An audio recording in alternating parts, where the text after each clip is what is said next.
አውሮፕላንና መርከብ ደብዛው ጠፍቶ ተሰርቆባታል። ኢትዮጵያችን እኮ በመንግስታዊና በስርዓታዊ ሌብነት አንገቷ በታነቀበት በቀደመው ጊዜ ከግዙፉ እስከ ስውር ሀብቷ ድረስ ያልተሰረቀችው ያልተመዘበረችው ዘርፍን ፈልጎ ማግኘት ከባድ ነው። በስርዓታዊ ሌብነት ደረጃ ፖሊሲ ያሻሽሎ ወይም እጅ ጠምዝዞ መመዝበር ሲባልም እንደዚያ ነው። የህዝቧን ተስፋ የቀሙ እድገቷን ያቀጨጩ ህልቆ አልባ የሌብነት ድርጊት እረ እንደው እንኳንም ጊዜው አለፈ ቢባል እንጂ ተነግሮም አያልቅም። ከ8 ዓመታት በፊት እነዚህ ሁሉ ግብሮች የወቅቱ ስርዓት መገለጫዎች ነበሩ። ሌብነት ይሉት ቅሌት፣ ሙስና ይሉት ሀገር አቆርቋጭ፣ የህዝብንና የሀገርን ተስፋ ኮስሶ የወደፊት እድሎችን የሚቀማው ስውሩ ወረርሽኝ። በፖለቲካ ገበያ ውስጥ ወንበር ህዝብን ለማገልገል ስልጣን ደግሞ ሀገርን ለማሻገር ሳይውል ቀርቶ ለሌብነት መንገዱን ባመቻቸበት የቀደመው ጊዜ የስነ ምግባርና የስብዕና ዝቅጠት ማሳያ ሆኖም ታይቷል። እንዲህ ያለውን አደገኛ ነቀርሳና የጥፋት ተግባር ቀድሞ በመገንዘብ የመደመር መንግስት ቀይ መብራትን አብርቶ በኢትዮጵያ ስርዓታዊ ሌብነት ቦታ እንደሌለው ቆርጦ መነሳቱ የትግሉ ምዕራፍ ጅማሮ ነበር። በተለይ በሌብነት የትግሉ ሂደት ያለበትን ደረጃ እየፈተሸ እያነቃ የሚሄደው የመደመር መንግስት ጠቅላይ ሚኒስትር አብይ አህመድ ከ3 ዓመታት በፊት ለከፍተኛ አመራሮች በፖለቲካ ገበያ ዙሪያ ስልጠና ሲሰጡ አንዱ ያረጋገጡት ጉዳይ ነው። በእርግጠኝነት የምነግራችሁ ብልጽግና ውስጥ ኢንስቲትዩሽናል ኮራፕሽን የለም። ፔሬድ ቢኖርማ ኖሮ ይሄ ሁሉ የምናየውን እንቅስቃሴ ማድረግ አንችልም ነበር። ሌብነት አለ? አዎ። ፒቲም ቢሆን መታረም አለበት? አዎ መታረም አለበት። ህዝብ ያስመራ ያስለቅሳል። አደገኛ ነገር ነው። ሌብነት ህዝብ የሚያስመርረው መታወቂያ ላውጣ፣ መንጃ ፈቃድ ላውጣ፣ የሆነ ነገር ላውጣ፣ ለእያንዳንዷ ጉዳይ ስሙኒ መልቀም ነው። ከፍ ሲልሳ ሀብታም ይሆንና እኔ የምፈልገው የቦሌውን ነው፣ እኔ የምፈልገው ሳር ቤቱን ነው ለሚል ሀብታም ከመሬት ጋር ተያይዞ የሚሸቀጥ ሸቀጥ አለ። ሶስተኛው ኮንትራት የሚሸጡ የሚገዙ ግለሰቦች፣ ምናልባትም ጥቂት ቡድኖች በጋራ ሆኖ የሚያጨረብሩት ሌብነት አለ። አሁን በኢትዮጵያ ብልጽግና ጉዞ ውስጥ እያጋጠመ ያለው አውሮፕላንና መርከብ እንደተሰረቀበት ያለው መንግስታዊ ሌብነት አይደለም። አሁን የሚሰርቁት የህዝብን አደራ አየር ላይ በትነው በስልጣን ወንበር ላይ ተቀምጠው ስልጣንን ለግል ጥቅም ለማዋል የሚሞክሩ ግለሰቦች ግን አልጠፉም። መንግስታዊ ሌብነት የለም ሲባል ነገሩ ወዲህ ነው። ጠቅላይ ሚኒስትር አብይ አህመድ በምሳሌ አስደግፈው የሚያስረዱት ነባራዊ ሀቅና መክንዮም ይህንኑ ያመላክታል። ይሄ መንግስታዊ ሌብነት የለም ቀንሷል ጠፍቷል ሲባል ብዙ ግራ የሚገባቸው ሰዎች አሉ።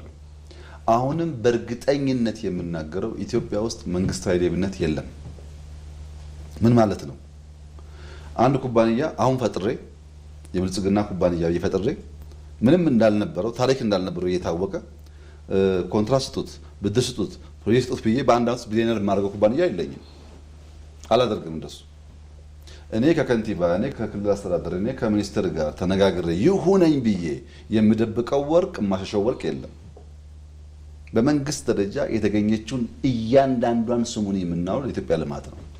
ይሄ እንደ ትልቅ ድል ወስደዋለሁ፣ ግን በቂ አይደለም። ጠቅላይ ሚኒስትር አብይ አህመድ ከህዝብ ጋር በተገናኙባቸው መድረኮች የሚሆን በስራ አቅጣጫ መስጫ ስብሰባቸው ሁሉ የሌብነትን አደገኝነት ገና ከጧቱ ጀምረው ሲያስጠነቅቁ ነው የከረሙት። በዚህ ረገድ በተሰራው ስራ የተደራጀ ሌብነትን ማስቀረት የተቻለ ቢሆንም ሌባ ግለሰቦች ደግሞ የሀገር ብልጽግናዋ ሰንኮፍ ሆነው ብቅ ብለዋል።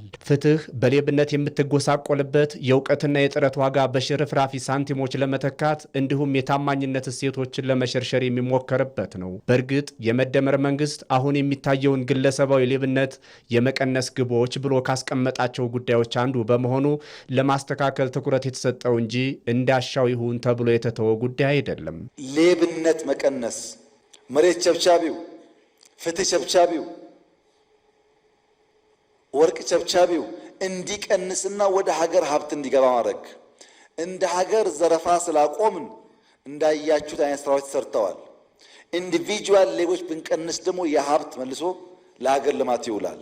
ሌብነት መቀነስ ያስፈልጋል። የኢትዮጵያን ብልጽግና ለማረጋገጥ ከዚህ ውል አልባ የጥቅም መንገድ መራቅ የግድ ነው። ብልጽግና ግብና መዳረሻው ሁለንተናዊ የዜጎችና የሀገር እድገት እንጂ የግለሰቦችን ኪስ ማደለብ አይደለም።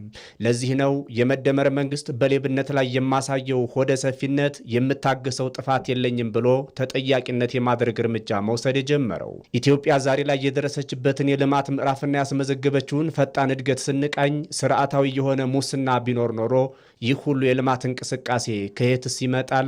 እንዴትስ ይሳካል ነው ነገሩ። ስርዓታዊ ሌብነት ባለበት ሁሉ አጠቃላይ ሀገራዊ እድገትና ልማት ይገታል።